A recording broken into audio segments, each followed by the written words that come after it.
And green light. Looks like we're good to go. All right, George, welcome. How are you, my friend? Well, thank you for having me. This is so cool for me. I'm so excited. I'm going to explain why in a second. But first, let me just read a little bit of an intro for the few people that listen to me that don't know quite about you yet. But George is a self-described Sure. macro addict, entrepreneur, investor, and real estate expert. You own real estate all over the world. But more importantly, you have a perspective on macroeconomy and geopolitics that I just think is fascinating. It's fun to listen to. It's always right. It always checks out. Your YouTube channel has exploded this year. I started listening to you at the beginning of the year, and now you're getting like Okay. 10 times the views in a week that you used to. And I think it's because you're speaking truth and people find what you're saying really informative. And you arm your audience with the necessary information to protect ourselves with the madness that's going on in the world and with central banking activity. So I sent your assistant this, like, it was like 3 paragraphs of things I wanted to go over with you. And I had a Yeah, hard time figuring out, where do I jump? Like, where do I start? Like, what makes sense? So for sure. me, I noticed a theme over the last several weeks of you've done a lot on central banking and the Fed. I thought, let's start there. You just interviewed ex-Congressman or Representative Ron Paul. Yeah. And so I thought, look, let's start with the Fed. Let's just start like talk to me like a 5-year-old about the Fed. I think the first Fed chairman to kind of be famous maybe was Volcker, and then everyone knew Greenspan. He was a household name. What is the Fed? What do they do? How important are they? And then we'll start getting more into nuance. But I'd love to hear you kind of start with just a really kindergarten explanation of the Fed. Okay, so the Fed is the central bank for the United States. And technically it's privately owned. I mean, you could have a huge debate as to how much government control is actually over the Federal Reserve, but currently they're in charge of creating bank reserves. And I hesitate to say dollars because they don't really create dollars in the form that most people understand them. So let me just back up a little bit there as well. So we've got 2 forms of money in the economy, or 2 ways of measuring it that are used just in general terms. We have base money, and that's the money that the Federal Reserve prints. So that would be a liability on their balance sheet, just like a checking deposit. A customer checking deposit is a liability for a normal bank. And then you have broad money. And the broad money is kind of or M2 money supply, is the dollars that most people would think about that circulate within the real economy. But those 2 things are different. And a lot of people think that there's a causal relationship between the 2. And that's not really true. There can be, but not always. And what most people don't realize is the banking system, the commercial banking system, creates the majority of the broad money supply in the real economy through lending.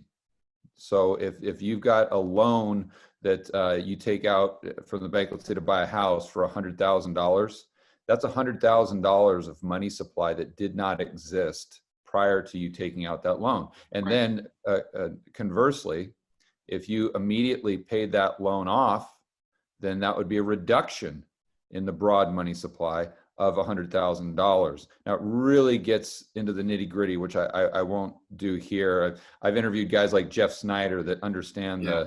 the plumbing of the dollar funding markets like no one I've ever seen. And he would argue that M2 money supply is really unquantifiable. But we won't get right now. We'll just assume it's this broad money that circulates in the real economy.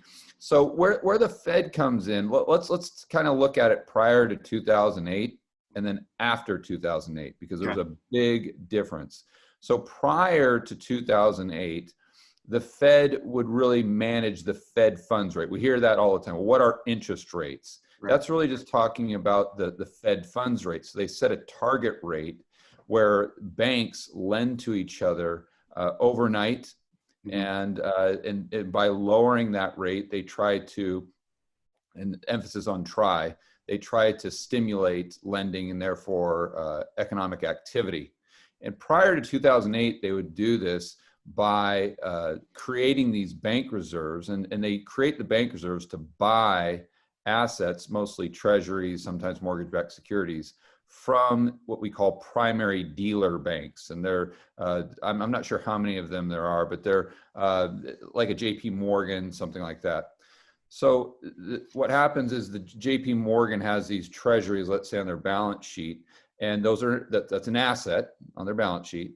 And so the Fed would buy those treasuries from a JP Morgan. So that would go onto the asset side of the Fed's balance sheet. And then it would just magically create, I call funny money, but these bank reserves that are basically them just punching numbers in a computer. Right. And numbers into a computer, that's right, for JP Morgan's bank account that they have with the Fed. So a lot of if you want to look at them as checking accounts, these primary dealer banks they're held with the Fed, and that's the bank reserve. So they just type in an extra, let's say, $1 billion into JP Morgan's reserve account for those $1 billion worth of treasuries that the Fed purchased. Okay, so that's how they increase the amount of bank reserves. Well, these bank reserves are what the commercial banks lend to one another overnight.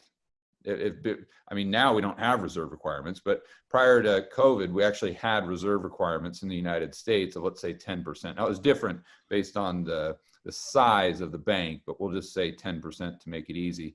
So then let's say there was a bank that was, did a bunch of loans, so they were down to 8%. Well, they could just go ahead and borrow the bank reserves needed to achieve that 10% to hit the regulation. Right. And they would borrow overnight. Well, the more reserves that are in the system, well, technically it's supply and demand, then the lower the interest rate. And so that's how the Fed would kind of manage rates, if you will. And let me pause for 1 second to describe the difference between the Fed fund rate and then the general interest rate that we all experience by going and taking out a mortgage. How are the two connected? Okay, well, that's more of a market rate. So it's loosely tied to the Fed funds rate. I mean, the Fed funds rate has it really manipulates what we call the short end of the yield curve. So the closer the maturity is to the Fed funds rate, the more control it has. But if you go out to the 10-year or the 30-year, then that's going to be much more of a market interest rate that's determined on several different factors, one of which is inflation expectations. So, and then the 10-year is loosely tied to mortgage rates. So if the market is seeing absolutely no inflation, if they're saying deflation, as an example, then you might see the interest rate on the 10-year, let's call it 1%. Well, most likely mortgage rates would be a lot lower than if the 10-year was at 5%. There's usually a bit of a delta. They are loosely connected, though. That's a good point to make. Yeah, but I mean, they don't track exactly, but over a long period of time, typically if the Fed funds is going down, 10 years going down, and then mortgages go down as well. And that's pretty much the Fed's, that was their strategy, if you want to call it that, post 2008, is let's bring down the long end of the yield curve.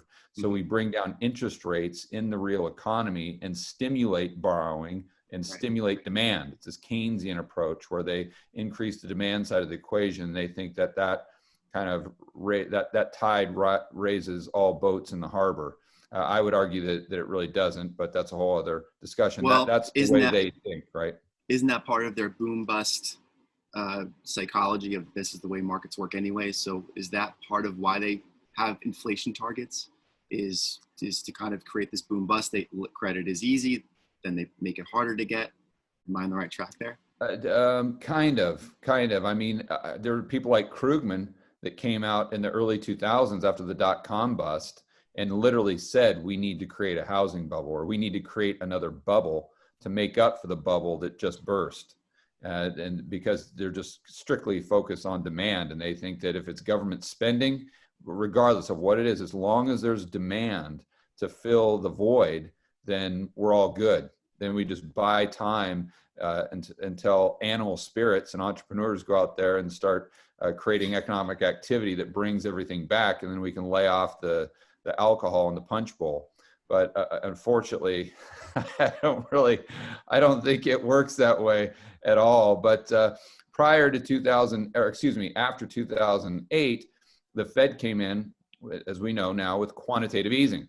So that's buying the long end of the yield curve to try to bring those rates down. Now, it really didn't work, but they tried to bring those rates down. So that floods the market, that floods the system with these bank reserves that we were talking about, which would bring, because, and since they created so many of these bank reserves, the rate would go right down to 0% and they could not raise it. There's just too many reserves. The only way they could raise it is by selling assets, which they didn't want to do, because that would potentially raise interest rates on those assets. And that was the opposite of what their intention was. So they had to come up with a new system.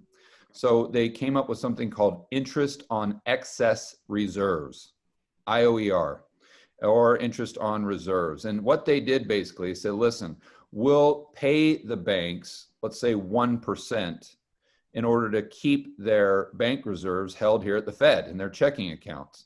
So that essentially puts a floor on interest rates on the Fed funds, even regardless of how many bank reserves are actually in the system, because no one's going to lend at under 1% when they could just park their money and get the 1%. There's no reason to take that risk.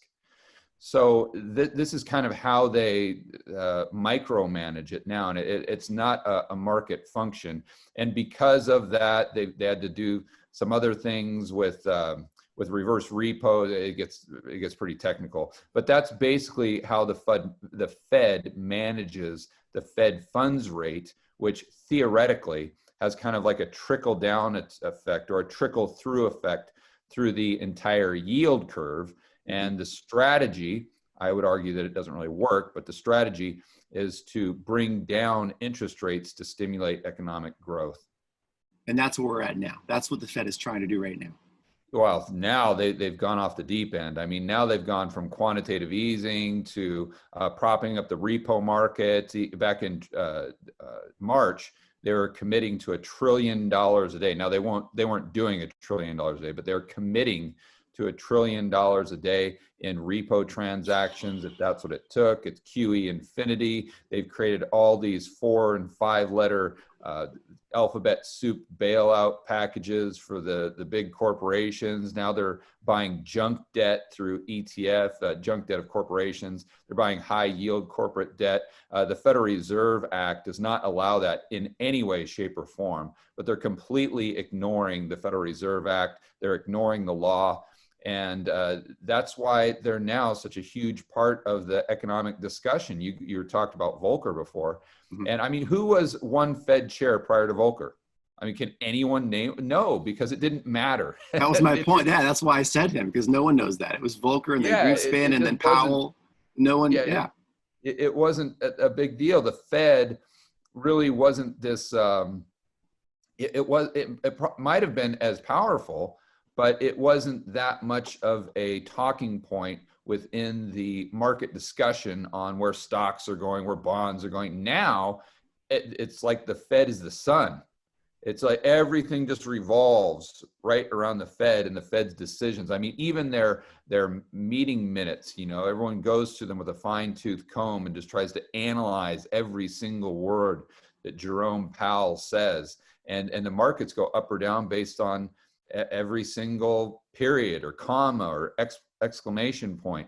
And it's just complete insanity. If you think that the stock market should be a reflection of the actual fundamentals of the companies themselves, as opposed to just the liquidity that the Fed is giving to the market. It's gone from how much profit is a company making or their potential profit in the future to how much heroin is the Fed going to give us now and potentially in the future. And the market, I've argued that the market now almost has an inverse correlation to the real economy.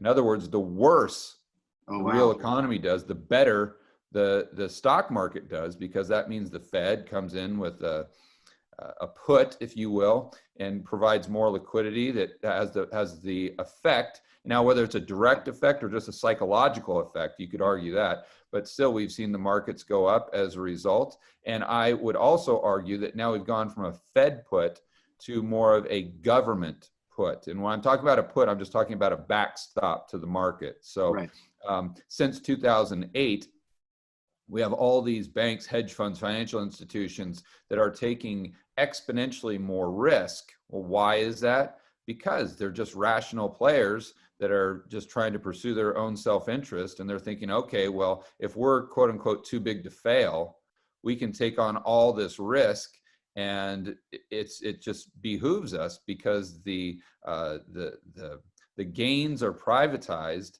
and the losses are socialized. Meaning, if we make a profit, we get to 100%. keep that profit. But if we If lose we it, we go get bailed out. bust, we take a loss, then we get bailed out by the taxpayer. So why wouldn't you just take all this additional risk? It creates all of this moral hazard. It creates a misallocation of resources. And I mean, I could go down the list of the negative effects, but we can see that through the financialization of the entire economy. And to the extent now that we're seeing in the market where we've got companies who are quite literally bankrupt, and people are still coming in and buying their newly issued stock for who knows what reason, because they think the Fed's going to come in and bail out Hertz or Chesapeake or whatever. I mean, that's the level of insanity that we're dealing with right now. And it all goes back to the Fed trying to micromanage the economy. Another way to look at this is I see the economy as a complex system, very similar to nature. So if we think about nature, there's no way man can control nature because there's just too many variables. It's just, you know, we go back to the butterfly effect, where a butterfly that flaps its wings in Japan or whatever creates a tsunami in Mexico or whatever, you know, something like that. Or we also see it too, where, you know, you have like an insect problem in Florida, let's say, and we smart humans come in with these frogs that will eat the insects, thinking, well, this is going to solve the problem. And the next thing you know, we've got a frog problem that's 1,000 times worse than the original insect problem. We just can't do it as human beings. But for some, and I would argue that the more we try to manipulate the environment, the worse we make it. And ironically, you know, the people on the left that really favor big government, they're the ones that typically would agree that man's intervention in a complex system like nature is a really bad thing. That's a good point. But for some reason, man's intervention in another complex system like the economy is a good thing. And it's actually, you know, we need more of it. It's required. So I don't understand that, not to go off on a tangent, but going back to the Fed, we look at it's basically like a centralized group of, let's call them 10 or 15 people who knows what their motivation is, that are trying to manage or micromanage not only nature, but the weather and everything else involved. And I believe the more they try to manage it, the worse they make it in the long run. It's not to say that they can't come up with a Band-Aid that's a temporary solution, but in the long run, the more resources that you misallocate and the more malinvestment you have, at some point you're going to have to pay the fiddler. And it's just, you're making the problem a lot bigger by kicking that can down the road. A lot of people that argued for these most recent bailouts that we had because of the virus, oddly enough, were people who, in retrospect, said that we shouldn't have bailed out any of the banks in 2008 or 2009. And if we would not have bailed out these people in 2009, that our economy would be a lot healthier. But that's a bizarre argument to me, because wouldn't that be the exact same argument right now? Like if we bail out these companies, aren't we just going in 2025, let's say, or 2030, aren't we going to be in even a worse place than we were, regardless of how bad COVID would have been on the economy in March or April of 2020? I would argue that we would be. And it's just far better. It would have been better to take the medicine back in 2008 than to take the medicine in 2020. But it would be far better to take the medicine in 2020 than in 2025 or 2030. All right, so before we go down the road of what the medicine is, I want to ask you one more thing about the Fed, because we're talking about the missteps they're making. But I think it's interesting that if you follow the money with the Fed, and you figure out, okay, yeah, they're a private institution, but then who owns it? And there was this Freedom of Information Act that was filed on, well, who does own it? Who is the controlling share, the ownership Yeah, of capital shares, right? And you did a piece on that as well.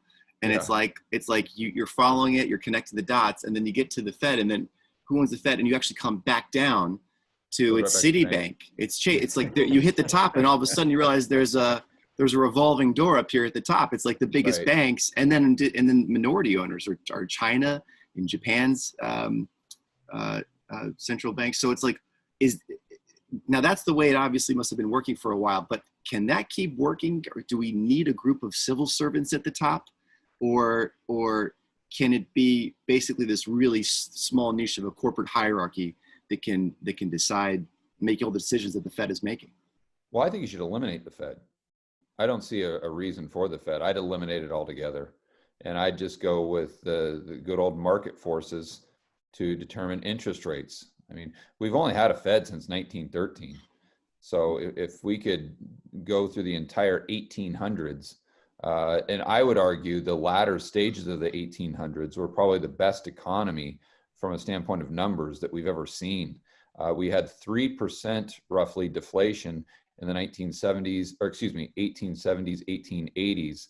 So prices were actually going down by on average 3% per year. And people look at that, and they're, especially if they're from the Keynesian school, they're just horrified. They're like, oh my, that's the worst thing that could possibly happen. We must have just gone into Armageddon, and we just must have gone into this abyss or black hole of economic horribleness, But you actually see that while prices were going down by 3%, give or take, per year, nominal wages. And you mean asset prices going up? You mean asset prices?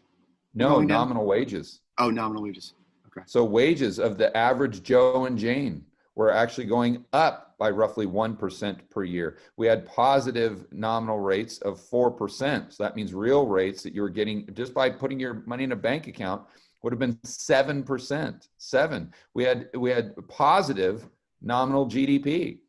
So the economy was actually growing while prices were contracting and going down. So the purchasing power of the everyday person just got higher and higher and higher. I used an example, in one of my videos that I think really hits home just for something we can all relate to.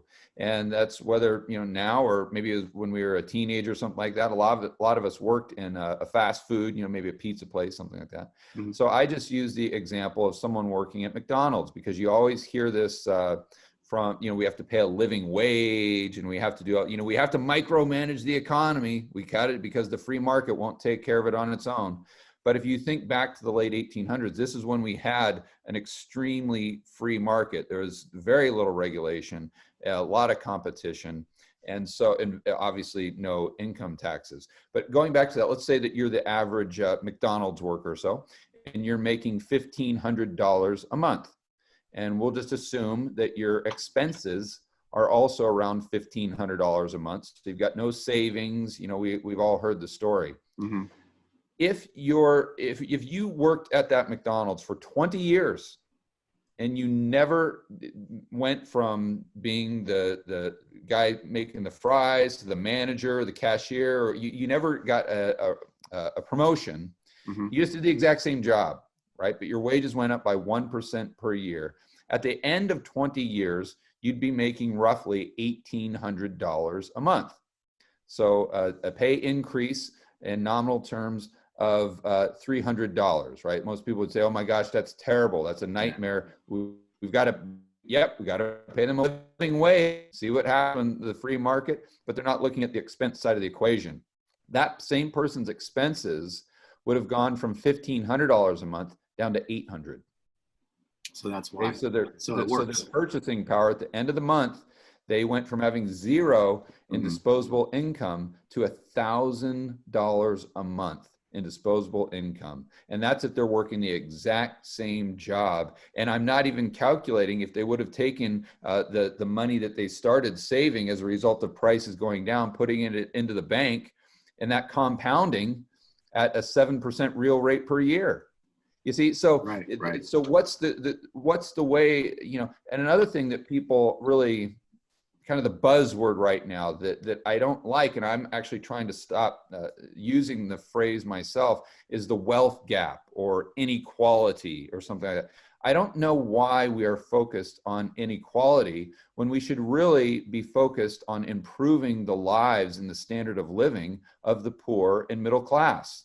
Because who cares what the wealth gap is, as long as we're improving the lives of, or we're maximizing, we're increasing the lives of those kind of at the bottom of the income scale as much as possible.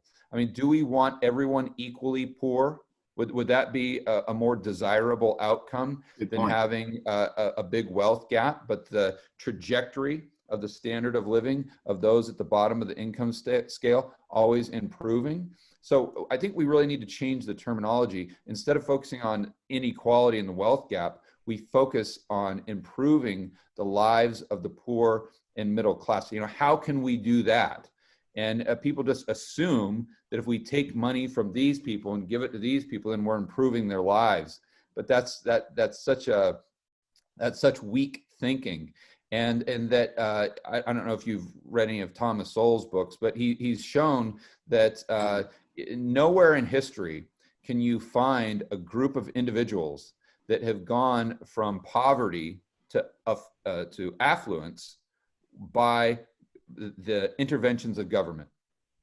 And if you think about that, you know, whether it's the Chinese, the Jews, the Malaysians, the Irish, the Germans, any group of individuals, you know, when they've gone to another country, or maybe they started extremely poor, no group of individuals got to the middle class. Or, you know, you look at the Japanese Americans, right? Or Chinese Americans. Now, every single income graph you look at, they're almost always at the top, right? Yeah. And so you say, well, you know, were they always there? Well, not really, you know, but no group, and that obviously is consistent. There's always those types of groups in every country, not just the United States. Sowell really gets focused on Malaysia because they have a minority group of Chinese that are heavily discriminated against, and went to Malaysia with absolutely nothing, like zero. And so anyway, wherever this has happened throughout throughout the world, it's never happened as a result of government coming in and intervening in the market. Never, ever, ever. So I had a great podcast with one of my guests recently was Cala Rose. She worked with the San Francisco government on making sustainable systems. She said, you know, the government's job really is just setting up markets and then stepping back. Let them do what they do, but you have to incentivize where you want things to go. For example, solar and wind energy never would have had a chance if they had to compete openly against oil. So you have to kind of set up some sort of subsidies. I mean, do you agree with that? Right? Well, I'm not going to dispute whether that's right or wrong, but what I would dispute is the thinking. Because typically when I hear that type of thinking, they only focus on the benefits and they never think about the costs. Right. And when I'm talking about the costs, I'm not just talking about how much we're spending or how much we have to tax from XYZ individuals to subsidize the cost of, let's say, green energy. There's so many more costs that go into it, such as we're dealing with limited resources with alternative uses.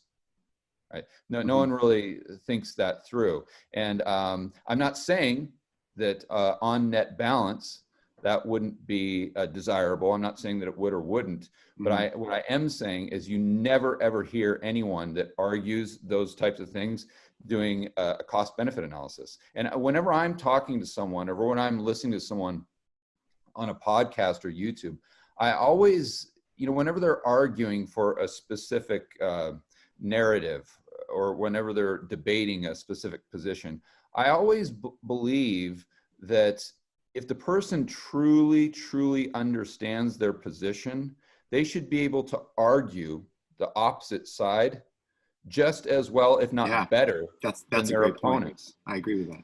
And that's one of the reasons on my whiteboard videos, you can watch one whiteboard video where I'll outline how, you know, we're going to have an economic collapse due to hyperinflation. Right. And on the very next whiteboard video, I'll argue how we could have an economic collapse due to deflation. Deflation, right? Yeah. because Yeah. I'm trying to understand just every argument, so then I can come to my own conclusion as to what the probabilities are. Right. And there are no certainties, there are only probabilities. But that's the one thing that I'd say. Whenever I'm looking at government, I actually don't talk about this much. I think it would be probably better for one of my live streams. But I always look at the use of government or the proper use of government, I think, as Hannibal Lecter. And if you remember Silence of the Lambs, I love it. right? Yeah, I do. And I think it's a perfect analogy, because they had to use Hannibal Lecter to catch Buffalo Bill or whatever it was, right? But they knew that if they used him, they were playing with fire. I mean, you are playing with a nuclear reactor that you only would use as a last resort. And I think that's the same way that we should look at government. Instead of that, what we do is we say, oh my gosh, there's 49% of women in the workplace, as opposed to, or in a STEM field. These aren't exact numbers, I'm just throwing out there as an example. Right. So we need to do something about it. Let's go to Hannibal Lecter. Let's take him out of the cage, right? Or, oh my gosh, we need a living wage. Oh, well, let's go to Hannibal Lecter. Yeah. Oh, we need to do X, Y, Z. Oh, Hannibal Lecter. Oh, we got a virus. Oh, Hannibal Lecter. Like that's our go-to. Like that's our default go-to guy. That Hannibal Lecter should not be the default go-to guy. He should be the very, very last resort if we are going to, if we're invaded by China or something, then you go to Hannibal Lecter. Yeah. But not for all these other things that should be worked out by the free market. I think that people don't understand that when they're dealing with government, you're playing with fire, just like that analogy. And my rationale for that is pretty straightforward. The argument that you hear against the private sector is always, well, we can't have the private sector is never going to be the referee because they're all greedy and they're pursuing their own self-interest, as though the government officials themselves aren't greedy. Right. And I would argue that the government officials are, if you want to look at them on a scale of morality, are far, far, far lower than your average entrepreneur or even corporate CEO. I think most people that would see politicians as these kind of benevolent public servants have never dealt with politicians. And, I have. And I know how they operate. And I can tell you the individuals I've dealt with, other than Ron Paul, of course, are the absolute bottom of the barrel. I mean, these people are the dregs of society. And it really makes sense as to why, because what is required to be a good politician? You have to have no moral compass whatsoever. You have to be able to lie just through your teeth, just constantly lie. You have to be able to pander to all of these groups. You have to have no principles whatsoever. I mean, none, zero. You have to just be willing to say what and try to convince people you believe whatever is going to get you the most votes. And the bigger government gets, the more morally bankrupt the people that are going to strive for those positions will be. Because you think about that's a great point. Yeah, and I think everyone gets it, so I'll stop there before I go off on a tangent. But that's really how I see government, and I think we would just be a lot better. Yeah, do we want to get rid of Hannibal Lecter? Do we want to put him on an island somewhere? No, keep him for a rainy day. Confine him and use him only as a last resort. Like that scene where they're rolling him out of his prison cell and he's got the mask on and he's strapped down. That's the way you keep Hannibal Lecter, right? That's the government, exactly. Right. You don't give him his own resort in the Italian countryside, right? I want to touch on this. So right now, the Fed is buying up. They're buying up companies, corporate bonds. So we're looking at Japan with negative interest rates for quite a while. Same with the UK. It's come up at the beginning of the year. I think Jay Powell, not even at the beginning of the year, maybe even April, was like never going to happen. He's changed his stance on that. It seems a little bit. This is a two-parter. One is, are U.S. equities, specifically tech equities, like the last global safe haven for a good yield? Is that where everyone's going to be flocking? And if so, is that going to be the driving force for these asset prices? And two, should the Fed be allowed to buy these things? Isn't that kind of like cheating that Google and Facebook and Apple can basically sell these bonds to the government? Well, Or to the Fed, I rather, mean, sorry. yeah, I don't think the Fed should be involved in the markets at all. I think that's another thing too, that people that argue typically against capitalism, they use this as an example of capitalism when it's quite the opposite. We need free markets, and free markets are where we have a profit, but we also have a loss. And the loss is just as important, if not more important, than the profit. And what that means is you got to let people fail. If you have a system where corporations or businesses or people, even individuals, aren't allowed to fail, it's not going to be anti-fragile. It's going to be even the fragility is going to increase over time. It's just like it's like the process of evolution. I see it as the exact same, in that if you have a business fail, they go through a Chapter 11 bankruptcy. It doesn't mean that all their assets just poof disappear. They still have the factories, they still have the employees, they still have all these things. And then what happens is an individual or a business, it consists of individuals who were prudent, who were smart, who were efficient, that are still in business, that were able to weather the storm, whether it was 2008, whether it was the COVID deal, whatever it was. Then they come in and they take over the assets. The strong survive. And therefore, moving forward, the economy is that much more efficient and that much more anti-fragile, which is what we want. But currently, we're doing the complete opposite. So my point is, I don't think the Fed should intervene at all. I mean, I don't even think they should be there.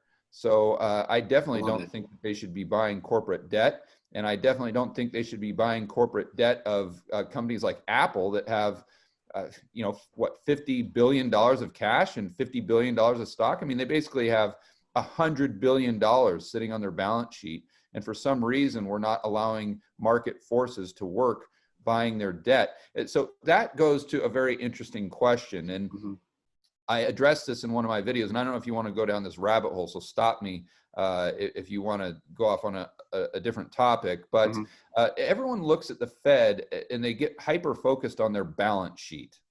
And they say, what does the Fed's balance sheet? Is it expanding to 7 trillion, 10 trillion? Are they doing quantitative tightening going down to 4 trillion or whatever? It's all about balance sheet stuff. Right. But no one ever talks about their P&L. And if the Fed is owned by private institutions, which most people would agree they are, and if these private institutions have a motive for profit, then I think we definitely need to consider the P&L when we're looking at what the Fed might do or what they have done in the past. And most people would argue, well, we can't do that because all the profits go to the Treasury. And the only thing the Fed pays their owners is a 6% dividend. And that goes back to 1913. And at surface level, that would seem true. But if you dig into the weeds a little bit, you see that it might not necessarily work that way. That the Fed has all these separate accounts that they don't really announce, and it's right there on their website. If you really dig through the blog posts, and you'll see how they're talking about this, that not everything is going to the Treasury. So then you ask yourself, okay, if not everything as far as profit is going to the Treasury, well, how much is? Is that like 50%? Right. Is that 1%? And we don't. How much and we don't know. We don't know. And we don't audit them. Right. And this is why I love that you've got Ron Paul, because he's the only guy that successfully, and even that they only granted him a partial audit. Right. Yeah. And if you saw my interview with him, he was like, oh, it's totally bogus. I mean, it was nonsense. Bullshit. They just let me audit like their hours and stuff like that. It wasn't really relevant to anything. But if we can assume that, okay, there is a profit motive there, then you have to look at, okay, well now, what is their expense? So their main expense right now would be what we talked about earlier, IOER. So the interest they have to pay all these banks on their reserves. Okay, well, they dropped that down to almost zero. So what they're effectively doing is they're dropping their expenses down to zero. And then they're buying all of these assets, which are corporate debt, with all this money that they're printing out of thin air, just typing in digits to people's bank accounts, right? But if you were motivated by profit, just you and I, let's say you and I owned a business where we could just print up our own funny money and buy corporate debt, would you want to buy corporate debt of Lord and Taylor, or would you want to buy corporate debt of Apple? Yeah, Apple, right? See, so I don't want to. I mean, obviously, I have no proof of this. The only thing I can say is that if I owned the Fed, I would definitely want to buy companies that I knew I would get a substantial return and a lot of profit coming in that I could keep for myself if I was morally bankrupt, right? Yeah. And that would kind of make a little more sense as to why they were buying companies, the debt of companies that obviously don't need a bailout. You know, those companies could bail everyone else out. They could probably bail out half the companies on the S&P with as much cash as Apple has on their balance sheet. But you see, so I'm not saying that's the reason why. I'm just saying that, I mean, it makes sense. And there's a point too to make that you've made before in other videos that Peter Schiff makes, and that I think Jeff Gunlock has made. By the way, you get all the best guys on your show. I love it. But the point is that by them, I really like Gunlock. I know he generally he seems to just do interviews with Danielle DiMartino Booth, but I've interviewed Danielle, so hopefully maybe through Danielle I can hook up with Jeff. We'll see. If anybody can, it'll be you for sure. Yeah. But the point, just to add and to finish that, close that loop, is that by them they're lowering our purchasing power, and people don't get that yet, and it's because milk hasn't quite gone to $12 a gallon yet, but it might. Your purchasing power is literally getting diminished every time they're printing like this, and they're printing it and they're buying up some of the best things you can buy. They're buying up these assets, they're buying up good debt. So that's a strong point to make. Yep. Let me explain that, just unpack that a little, please. A little more for your listeners or viewers, because it when they print up the bank reserves, so that would be base money, it doesn't necessarily directly affect M2 money supply. So the money that's circulating within the economy, chasing these goods and services you're talking about. But what have we gotten into now? And I think on your notes, you're talking about the Fed monetizing the debt. I did. And so let's go into that. Just so what does that mean? So the government issues a treasury at an auction. So they need to spend, you know, they pass a $3 trillion stimulus. They need to get the money for this. So now the MMT crew would say that they don't, but sorry, I want to say one thing right there. So because a lot of people are saying the understanding of treasury is that the government owns nothing. That treasury is basically the future labor of its citizens, which can be argued that's the only thing the only asset they really have. Is that right? Yeah, the ability to tax their citizens. Yeah, if you want to get down to the fundamentals of it, that's all a treasury is, right? It represents future. Okay. Or it represents the ability for the Fed to print up funny money and just buy it. But that's where we get into banana republic mode, which is basically what debt monetization it really is. So if the government issues this treasury, we'll just say it's for $1 billion, just one treasury to make it easy. And then they auction that off at the auction. Well, if there's really no buyers at a specific interest rate, then the primary dealers will buy that treasury. And then the primary dealers will just within minutes, sometimes they'll just flip it right to the Fed in that process we talked about earlier. Okay. But if they're flipping it to the Fed pays for that with newly created bank reserves. Okay, and they just add the digits to the bank reserves of the primary dealer bank who bought the $1 billion worth of treasury at auction. Okay, well, how is that different than you or I? Let's say we have $1 billion and we buy that treasury. Okay, well, the difference there is that we would buy it with existing money supply, because we would buy it with money that was in our checking account held within the commercial banking system. So there's a difference, because it's coming out of a deposit account instead of a reserve account held at the Fed. So we understand how it would work if you or I bought the billion, but let's go back to how it works with the Fed. So they buy that $1 billion worth of treasuries. The money goes into the reserve account of, let's call it JP Morgan, but the $1 billion went from JP Morgan to the Treasury. Okay, so now what does the Treasury do? Now the Treasury takes the $1 billion and spends it into the real economy. So now what you have is a direct transfer mechanism from base money turning into broad money. It not only increases the bank reserves at the Fed, but it also increases M2 money supply. So if the Fed just prints up bank reserves, let's say they do 100 trillion in quantitative easing, it doesn't necessarily get into the real economy. It would just expand the balance sheet capacity of the primary dealer banks to lend and create more money. But if the government borrows or the Fed monetizes $100 trillion of debt that the government spends into the economy, that would increase bank reserves, but it would also increase the amount of money that was chasing the same amount of goods and services, or potentially even less goods and services now that we have as a result of COVID, and what I would argue would be future increased government regulation that's going to strangle small and mid-sized business. That's the big difference that most people don't get. Thank you for making that distinction. So you really can't get around the fact that you have to produce. The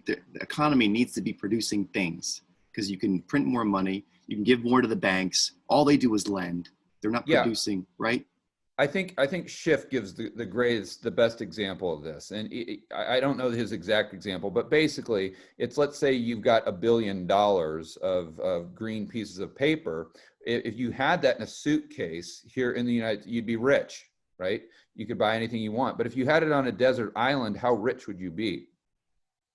Well, you wouldn't be rich, because there's nothing you can buy, because there are no products, there's no goods or services that exist. So the production has to come before the consumption. You have to have things. And what producing does is it allows us as a society to consume. Someone has to produce. Even here in the United States, where we consume far more than we produce, and that's reflected by our trade deficit year after year after year, someone's got to produce that stuff. Whether it's people in Vietnam, whether it's people in Germany, whether it's people in China, Japan, someone is producing the stuff for us to consume that we don't produce ourselves. Well, and so a lot of people talk about deglobalization or bringing those supply chains back to the United States, but we don't have the infrastructure. We don't have don't have the factories. We don't have anything. We don't have it set up. So again, that's one of those cost benefit analysis, that people are only looking at the benefits and that they're not looking at the costs and asking themselves, well, what would the unintended consequences be? And of course, the unintended consequences would be, we would have, for a period of time, we would have far fewer goods and services, and therefore inflation, or consumer price inflation, maybe not asset prices, but consumer price inflation would most likely go through the roof, which is stealing purchasing power from people who have behaved prudently, i.e. savers. And so we're disincentivizing middle class, right? People, the middle class, that's right. We're disincentivizing people, and retirees too. We're disincentivizing people to behave prudently, and we're incentivizing bad behavior, speculation, gambling, and that's the moral hazard that's been created by the Fed, going back to, I would say even the early 90s, but more specifically, it's easier to pinpoint 2001, after the dot-com bust, where Greenspan came in and tried to goose the economy, which I would argue was one of the major contributors to the housing bubble. Then you fix that. It's the same thing where the arsonist and the firefighter are one and the same. Right. I love that. I think that the statistic is 70% of our GDP is consuming. So that, are we just screwed because of that figure alone? Because we have to start producing at some point? Well, if 70% of your, what that does is that creates a very fragile economy. And it's because you're reliant on other countries for the majority of your of the goods. To your point, we're not, and that's you see in that in the trade deficit. So what's happening is all of those green pieces of paper are going out to these other countries. Now, normally that wouldn't be a huge problem, because then that would just drive down the value of the currency, and that would increase exports, and it would have this equilibrium effect. But with the US having the reserve currency and excess and artificial demand for those currency units, then our dollar doesn't go down where it should be based on our level of productive output or exports. So what ends up happening is we just run these trade deficits year after year after year after year after year. There is no equilibrium. And therefore, those green pieces of paper are going out to other countries. Well, what are they doing with those green pieces of paper? They're going to buy US denominated or US dollar denominated assets. So at a certain point, Americans don't own anything anymore. And I'm not saying that's going to come in the next few months or something, but you just take that to its logical conclusion. Yeah. And the foreigners own everything, and we're basically just servants living in our own country of all the foreigners that own all the stuff, or all the production and all the assets. All right, let me take that to ask you some investment advice. Sure. So if you're a millennial right now, you're looking at all-time low bond rates, all-time high equity values, all-time high property values. Where do you put your money? You put your money into starting an online business, and then you take that and you parlay it into a house hack, is what we call it. So I'll start with a house hack. So okay. How I define that is, if you go in and you buy a triplex or a fourplex, and you live in one of the units, and you rent out the other 2 units, and you have your renters paying your mortgage, your property insurance, your taxes, and you are living mortgage free, you're living rent free. And ideally, you'd have a little bit of positive cash flow coming in from that. And then what you do is you take what you would have spent on rent or your mortgage payment, and you start investing. And you start investing prudently. You invest in stuff that's cheap, and you wait and you don't sell it until it gets expensive. You invest in what's cheap right now? Commodities. Commodities. Okay. Commodities, and you've got equities in other countries. But if you're just talking US centric and stuff that's denominated in dollars, I would start there. I was listening to Jim Grant on Grant Williams' podcast that he has with Bill Fleckenstein the other day. And Jim was pointing out that commodities relative to financial assets are at 120-year low, going back to 1900. So that's pretty damn cheap. And you look at, it's tough to buy commodities directly. I don't know if I'd suggest people mess around with futures unless they really know what they're doing, but you can do it through the producers of these agricultural products, or oil, uranium, what have you. So that's where I'd start looking right now. But I think that house hack is the best way to do it. And then the millennials have a huge edge right now in the fact that they're so computer literate.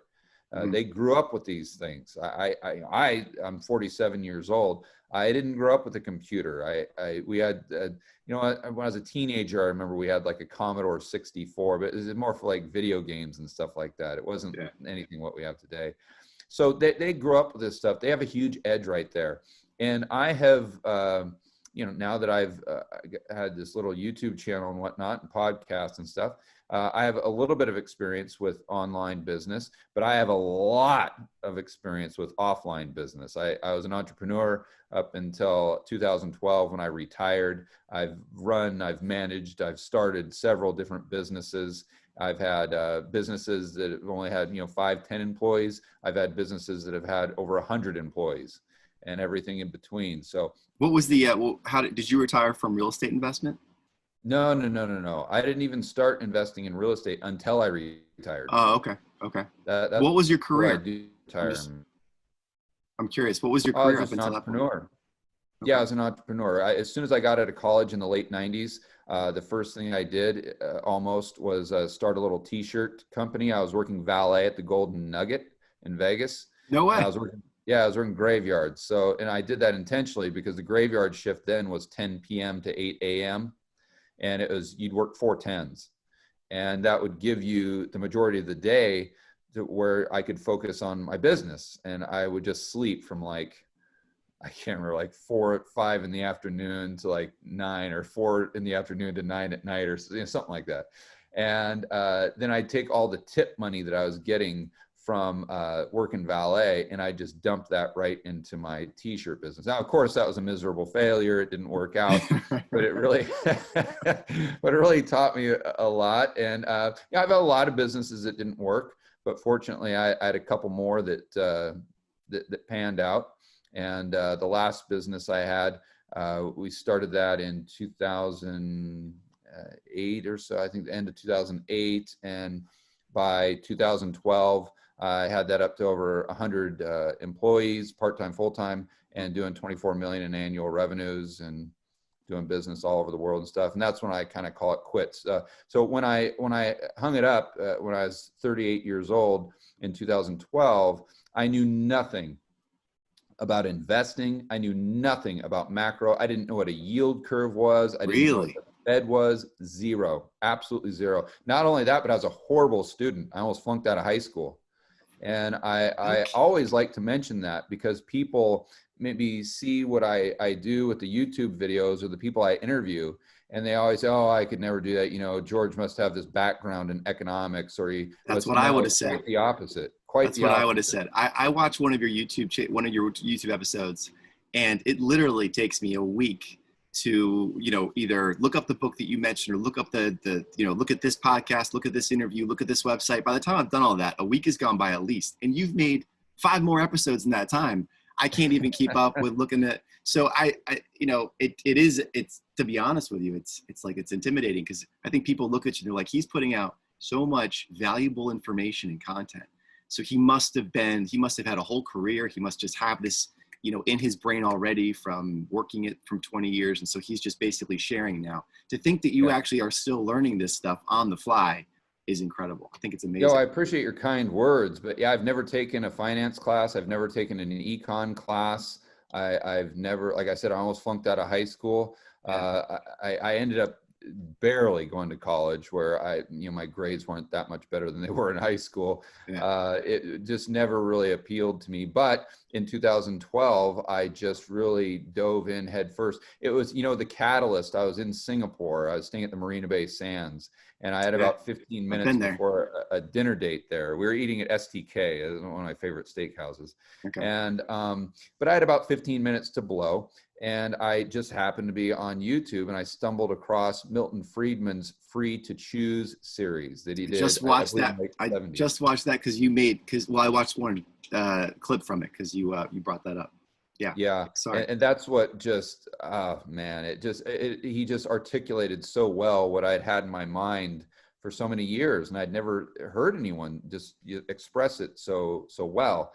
And then I went on to Thomas Sowell, and then I really got into the Austrian side of things. Really made a lot more sense to me than anything else. Although I wouldn't consider myself a diehard Austrian, I like to just look at everyone's theories and just kind of see what I think is really kind of commonsensical approach. But then Jim Rogers, Jim Grant, Schiff, and Druckenmiller, and I read all the Market Wizards books, so I've just got a lot of respect for all those people. In fact, the people that I interview on my show are pretty much the people that I've been listening to and just absorbing as much of their content as I could since 2012, and that's how really I learned. So it's just a huge honor for me to be able to interview the people I do, and but it's all self-taught. So my point there is, listen, if I'm someone that almost flunked out of high school, and if I can learn all of this stuff just by podcasts, audiobooks, YouTube, every single person listening to this or watching this can do the exact same thing. I can promise you that. And that goes back to the side hustle with the millennials. If no matter what you're interested in right now, you just obsess over, I promise you, within a year or two, you can be a quasi expert on XYZ topic, and you can provide value to an audience, and you can provide value to people on the internet or a community. And even if you're not an expert, I never claim to be an expert. I mean, I don't know how many of my interviews are live streams. I always tell people, listen, I'm an amateur. I'm no expert. I'm like the guys and gals I interview, they're the experts. So, you know, just take what I say with a grain of salt. I'm just some hack that came out here, you know, just because I like to do it as a hobby, because I love talking about this stuff. But and your show too, your whiteboard is so unique, and the characters that you bring in, like your friend and family member Fred, who we can all relate to, and then Solve and Uncle Sam, who we can all relate to. I love these things. Let me ask you this then, just one more question down that path is, you know, you have, it looks like you have, I know you have the website, you've got a newsletter that you pump out, you've got the Rebel Capitalist show, you've got the YouTube channel by your name. Which one of these did you start with? Which one made the most financial sense first, or which one did you monetize first, or did you just go after all of them at the same time? No. Actually, the YouTube channel was a result of a TV show I actually did in Medellin that I did in early 2019. It's just another example of you know, the typical entrepreneurial mindset where you shoot first and ask questions later. I had no idea how to create a TV show, but I pitched it to the local network as though, oh yeah, it's no problem. Don't worry about it. And once they greenlit it, then in about 2 weeks, I had to figure out actually how to produce a TV show, which so I really had to, you know, do a lot of research there. But anyway, after the TV show, the first season was done, I had all these awesome editors, camera people. So we parlayed that into the YouTube channel. So at the beginning, I was spending a significant amount of money on payroll because I knew that YouTube was a game of numbers and analytics. And if you just hit the numbers, then everything else would be a foregone conclusion. So I just really dove into, you know, the click-through rates and the retention rates on my videos, and really seeing, and just, you know, our first few videos, I mean, we're editing just wildly different from one video to the next. I was throwing everything up against a wall to see what would stick. And I didn't start with those whiteboard videos, by the way. And I didn't even start with macro videos. I started with real estate videos, but I found that people really enjoyed the macro better than the whiteboards, and that which fit perfect, because that's what I like talking about. I know a lot about real estate, but I actually much prefer to talk about macro. So anyway, I knew it was all about building an audience, building a community. So we just really hit that as hard as we could until, and then my goal was just to get the ad revenue from YouTube just to kind of offset my payroll. Because I figured if I can just do this for free, if I can get up to a point where I'm making enough from AdSense or whatever it's called. It's paying for itself. Yeah, then it's just kind of free, and I'm just doing it as a hobby. And then I can just take my time into figuring out how to monetize and maybe make it a neat little side hustle, if you will. Brilliant. That's brilliant. And, you know, and I was willing to commit a significant amount of money to get it up to that point. So I figured, you know, if I'm dropping $5-6 grand a month, if I do this for a year, you know, you figure I dropped 75,000 on it. So that was really literally my mindset. I said, okay, you know, am I willing to allocate $75,000 to this just to give it a shot and see if it'll work? The answer was yes. So that's how we did it. Fortunately, the channel, it is true that YouTube, it's just really all about analytics. So it's kind of interesting how we were cranking out these videos that were taking a tremendous amount of time, because at the beginning I was doing whiteboard videos 5 days a week. And that was just insane hours. But the struggle and the hard part about that is that these videos are only getting like 20-30 views. Yeah. And you're putting in like what, 4, 5, 6 hours? Probably long. Way more than that. Okay, I would guess. I would think so. Yeah, okay. just to shoot one of those whiteboard videos takes probably 4 hours, and then to edit it, I have a 2 people editing it. I had 3. That takes another 4 or 5, probably 5 hours at a very minimum. And most people realize when a rough draft edit, the editors send me the rough draft, and I sit there and go through it. You have to watch it again. Change this, change that. Right. So when you see like big words popping up, or when you see an animation going from one thing, typically that's the editors doing it first, and then I'm there saying, oh, no, I don't like that animation, let's do the animation this way. Yeah. And so I'm like the director, I'm like I'm like everything there. So my point is, it takes at least 10 or 12 hours to do that, and that's without the research that goes into the video. So anyway, doing that. I think that's really helpful for people to know that, though, because it does. Yeah, most people think I just go up there for 15 minutes, hit record, and stop, and boom, well, upload, you're done. Yeah, you do make it look easy. You make it look easy. That's why. No, it's not that way at all. Yeah. So, but you're doing that and only getting like 20 views. I remember like 3 months into it, we only had like 200 subscribers, which back then I thought was fantastic. Mm-hmm. And I think we started maybe in June, or I can't remember when we started. It was about a year ago. Mm-hmm. But anyway, so after 3 months, you're really not doing it. But see, I knew that YouTube was a game of numbers. It was just it was just a matter of time, where if you kept producing good content, that the YouTube algorithm mm-hmm. would pick it up. It's just a matter of time. But it's hard to discipline your mind to do that. I think going back to my days playing blackjack, I had a huge edge there. So anyway, we kept pushing. And all of a sudden, I remember one day I was looking at the analytics, and we were getting about, I think maybe 200 views a day for the entire channel, right? So then the very next week, so literally 7 days later, we were getting 40,000 views a day. Wow. So we went from 400 to 40,000. The algorithm started working for you within a matter of a week. Wow. And it actually was a lot less. I mean, within a matter of 3 or 4 days. So, I mean, it just exploded.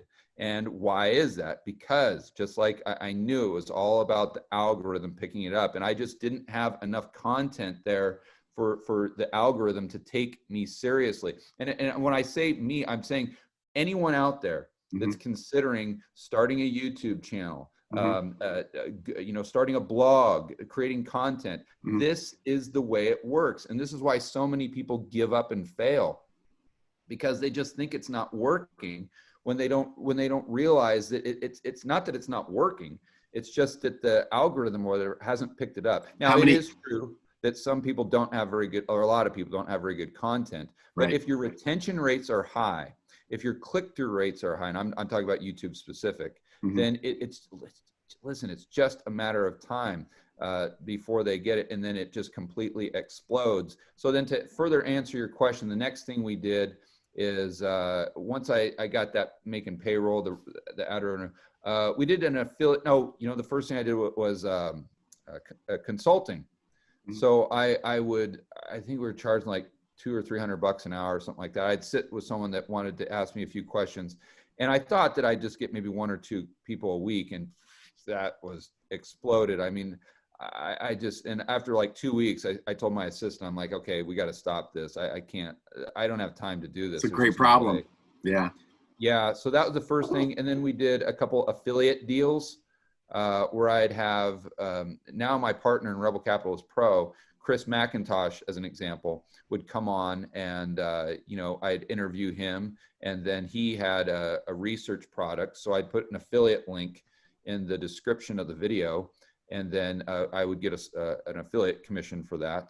And then from there, we just went to Rebel Capitalist Pro, which is the product I now have, which is an online forum that uses back-end research from Lynn Alden, who's quite literally a genius, and Chris McIntosh, who is just an experienced pro, who's a genius himself, but he's more on the, he actually manages money. He's a fund manager. He manages individual accounts, where Lynn is really a research analyst. Is Rebel Capital, is that a fund that you manage? No. I know there's a show, but I saw on your website, it said I couldn't tell if it was investment research, or what does Rebel Capital do? Yeah, so Rebel Capitalist Pro is just this product we have. So it's an online Okay. forum. It's a membership forum where it's Gotcha. either Okay. $57 a month Apologies. or $97 a month. And I take the research that Lynn has, and we have that in our forum. And then we have research from Chris as well. And that's kind of, because you don't want me doing research. Trust me, that's the last thing you want. You want the pros doing it.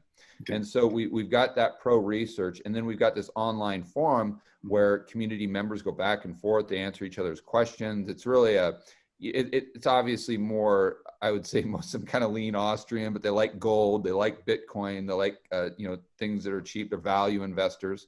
And then what we do is once a week, whomever has the most recent research come out, whether that's Lynn or Chris, will do a member live stream Q&A with them. So the members get on there and ask their questions directly to Lynn or Chris based on the research that just came out in the forum. That's so much, man. You're doing a lot, but that's awesome. You mentioned Bitcoin, and I did kind of want to talk to you about that. By the way, I just want to take a time check. Are you okay if we go another 10 minutes or so? Oh, yeah. Okay, 15, 10 maybe? Okay. Sure. Would you share your thoughts on Bitcoin and in the crypto community? Yeah, philosophically, I don't think anyone is more aligned with Bitcoin than I am. I absolutely love the concept. It's fantastic. I'm all about decentralization. I mean, I want to end the Fed, for heaven's sakes. Right. So obviously, for a decentralized currency, it's a layup. For sure. Yeah.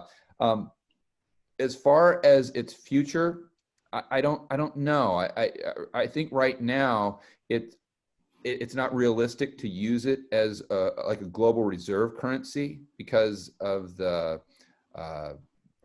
because it's rather cumbersome at scale. It's great for a few transactions here and there, but to have millions of transactions per second, I don't think it's realistic as it is right now. It's not to say that in the future, super smart people that are way smarter than I am, aren't going to be able to change that to where it could be. And if they can, I'm all for it. As far as digital gold, I don't see that because it only has 10-year track record, and it's volatile. It obviously goes up and down substantially. But where I do like it a lot, as far as from an investment standpoint or a portfolio standpoint, would be in the speculative side of my portfolio. I like to break it down into 3 categories: insurance, which I just consider physical gold. And that's just, you're not buying it to get rich, you're just buying it to stay rich. And then you've got 80% of it, which I consider investment. Now, I would define that as something that pays me to own it. So that would be a bond, a dividend paying stock, real estate, something like that. I don't own any bonds right now, but it's just something it's paying you to own it. Where the speculative side of my portfolio, it doesn't pay you to own it. You're just buying it because you think it's cheap right now. Uranium, I just bought uranium back in March as an example of that. I bought gold miners back in March, another example of that. And Bitcoin, I think, is a great speculation. I don't know if it's cheap. I don't know if it's expensive. I have no way of determining that. But what I do know is there's a lot of asymmetry. And I like asymmetrical bets, as long as the asymmetry favors the upside, not the downside. I was going to say. So do you like it as a hedge against central bank activity? Maybe. I don't really look at it that way. I don't get into that type of analysis. I don't know that you could really. I mean, it's fun to think about it, but I don't know if I could understand the chances or the probabilities of that direct outcome well enough to actually make a bet. And I mean, it's not really a correlated asset class, which is great. It's not correlated to the stock market or it's bonds or anything. So that's good. But if we had a blow up in fiat currency, you could argue that people would pile into Bitcoin. I think it's been very popular with Venezuelans, with the Chinese. Do Americans do that? Does the government ban the use of Bitcoin? I don't think they can prevent people from using it because it's anonymous, but they could just ban. It'd be like drugs. You can people use heroin, and you can do it at your own risk. But if you get caught, then it's 10 years So what happens is most Right. people who don't usually say no, it's stupid. But other than that, they say, well, I don't want to deal it or whatever because the risk is just, it's not worth the reward. And I think maybe Bitcoin falls into that category, but I have also heard a lot of strong arguments for central banks actually wanting to hold Bitcoin instead of gold, because in fact, I believe Simon Dixon was the gentleman I was talking to, or maybe it was Preston Pitch. I don't know. One of those two guys, I was talking to them, and they really made a fantastic argument for, okay, well, this government's going, they've got this debt problem, and they know that there's only 21 million Bitcoin that can ever be mined, and half of those are lost. So really, That's right. it's really more like 10 million.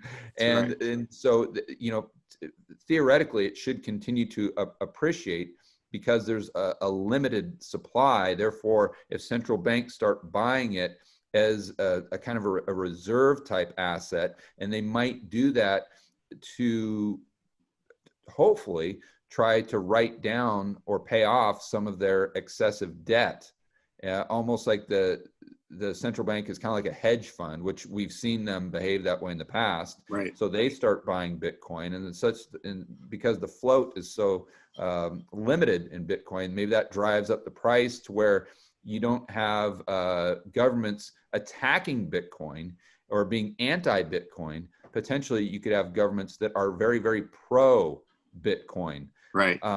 I think the probabilities of that are maybe a little bit lower than the government's banning it. But I think there's a real strong argument, a real well thought out argument for both. And I just don't know what's going to happen. That's why I see the asymmetry there.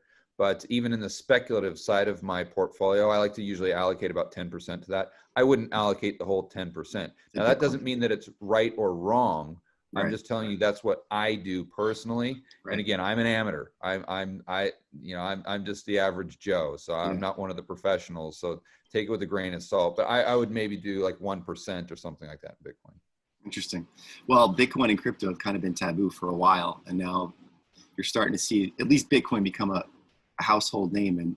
And so I noticed recently, I follow the World Economic Forum, at least I keep them on my radar because they seem to be this think tank and they recommend policy and it tends to trickle down. And there's Davos, which happens every January, and the most powerful people in the world go there. And so I'm checking out, I stay on top of them. And you did a video about, they have a whole new page on their website called the Global Reset Agenda. The Great Reset. Right. Yeah. And it is revolution. It is a little creepy when you start looking at the verbiage and you look at this guy Klaus, and your video was hilarious. It's definitely stiff drink time talking about this man. It's hilarious. So what do you make of all this? They're embracing blockchain. They talk a lot about it. They think in many instances it's the right way forward. What do you think their real agenda is? Do they have, by the way, first of all, is there a secret agenda there, or do you think they're being completely open and transparent? Number one, I don't trust them. And I have no hard evidence. I have no real rationale for that opinion, other than as an entrepreneur and as an employer, over the span of my, I don't know if you want to call it a career or whatever, I've worked with, hired, literally thousands of employees, not at one time, but throughout the decade or 12, 15 years, whatever.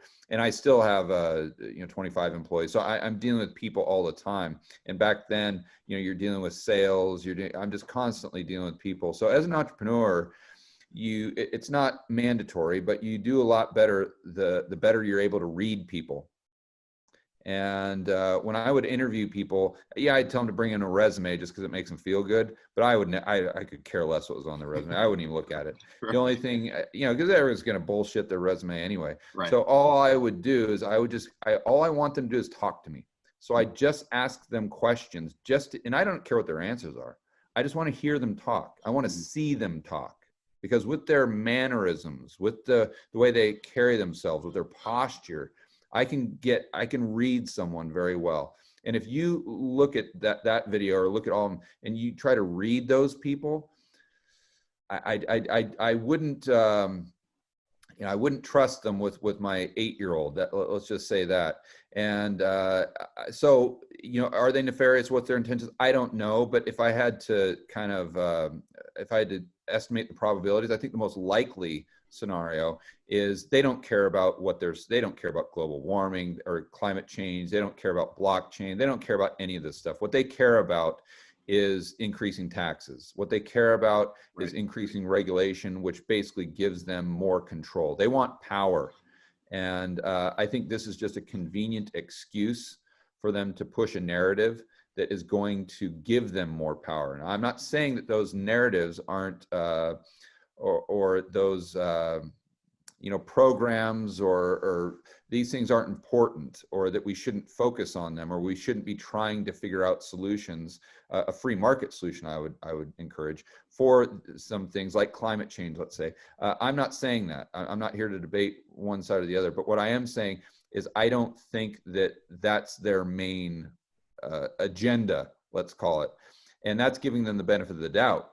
I think some people would take it a lot deeper than that and say, well, this agenda seems to, or this virus seems to be very convenient for them to come out with this quote unquote great reset type of agenda that just happens to give them a lot more power and control these things.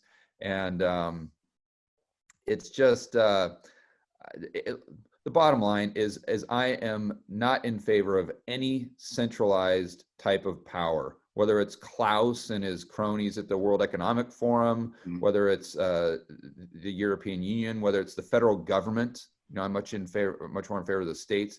I'm in favor of a bottoms-up approach to everything, because I think individuals can make the best decisions for themselves, for their business, and for their own family. And that will always be the case. Klaus is never, ever, ever going to understand YouTube as well as I do. He's never going to understand your business. He's never going to understand the needs or the wants of the families of the individuals who are watching this or listening to this right now.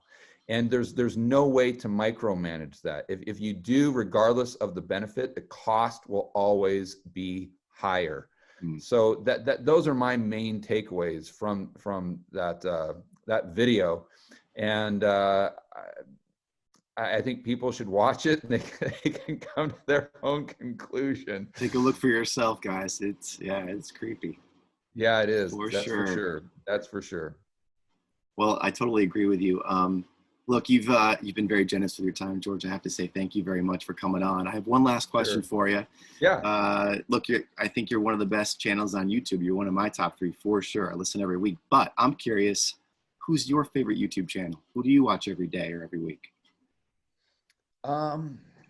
Well, in this space, my favorites are Macro Voices, Real Vision, my buddy Jeff Snyder and Emil Kalinowski. They're Making Sense podcast. Anything Grant Williams does. Let's see, who else? I'm just, the Shift show is great. I listen to a lot of libertarian shows. I listen to Tom Woods all the time. Okay. Listen to Bob Murphy. He's more of an Austrian economist. I'm just trying to think of the podcasts that I have queued up in my phone right now. Those are the main ones, but I'm always watching internet or YouTube interviews from people who I really like Dunlop as an example, Stan Druckenmiller, Jim Rogers. Anytime I see those people pop up on my home screen, I try to watch that video. And then the other stuff is more, it's just how to be better at YouTube. So there's like video creators, video influencers, Brian G. Johnson, Nick Nimmin. These are all YouTube channels that I obsess over, because it's just how to get better and better at YouTube. So most people might not know it, but I'm doing everything I can to improve the videos, to make them better, to tell more stories, because I know that's, as humans, that's how we learn, and that's what we like to listen to. And I may have gotten sidetracked a little bit here just because of my personal situation. St. Bart's, obviously, and this little Airbnb villa that I have is not ideal for producing whiteboard videos. I'm having to just kind of piece everything together with it and duct tape. But the long-term strategy is to get back to either Medellin or someplace where I've got more of a studio type setting and just continue to improve the content. And I think if you do that, everything falls into place, whether it's monetizing or really what I get so much value out of now is just having the opportunity to discuss these types of topics with individuals such as yourself, and then people that I've really looked up to, and I still do, such as Snyder, Brent Johnson, Luke Groman, Hugh Hendry, who I've had the opportunity to spend a lot of time with here on the island, and that's what really that's the value proposition for me, for sure. That's awesome, man. I'm really glad that you're doing it. I think you're gonna have a large and expanding fan base, because the macro conversation, it's like anybody interested in learning about how any system works, it's almost like you end up in macro, whether you're just interested in politics or maybe you're only interested in the economy. Eventually, if you follow it long enough, you have to start looking at these macro issues because of globalization, because of the way that money flows and the way the resources are allocated. You always end up there. And I think you're one of the leading voices in this space. So again, thank you, sir. I'm so glad you spent the time with me. For the kind words. All right, George, keep doing what you do, and we'll be in touch soon, okay? Awesome. Look forward to it. Thanks, brother. Bye.